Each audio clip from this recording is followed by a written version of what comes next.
Marketdə alış-veriş edərkən bəzən belə hallar qaçılmaz olur. Məhsulu götürürsən, amma ehtiyatsızlıqdan əlindən düşür və zədələnir.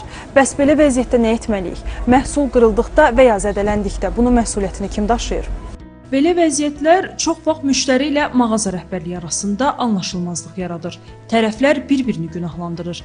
Əksər mağazalarda isə məsələ həllini yerindəcə tapır. Məsələn, müştərinin ehtiyatsız ucbatından sınırsa məhsul, yəni kamera nəzarətdən ona diqqətlə baxılan əməkdaşlarımız var. Əgər müştəri qəsdən sındırırsa məhsulu, onda yaxınlaşıb ondan xahiş edirik ki, əgər ödəyə bilirsə, qəsdən sındırdığı halda, hətta biz onlara yaxınlaşırıq. Qəsdən sındıranda biz yaxınlaşdıqda yəni bildiririk ki, əgər ödəmə imkanları varsa ödənilsin, ödənilmə imkanları yoxsa ödətmirik.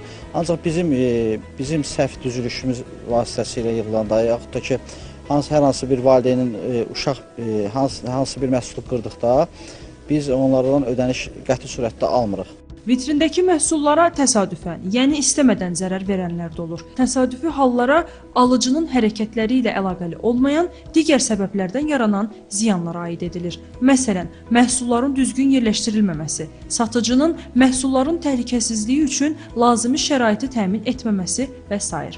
Malların düzgün olmayan bir şəkildə düzülməsindən baş veribsə və mağaza müdiriyyəti ilə alıcı arasında bu məsələ müzakirə olunub, həll olunarsa, əlbəttə, müştəri heç bir şey ödəməməlidir. Əks halda, əgər müştərinin özünü günahından və yaxud yandakı uşağın günahından baş verərsə, yəni malların qırılması, sıradan çıxması, müştəri pulunu ödəməlidir.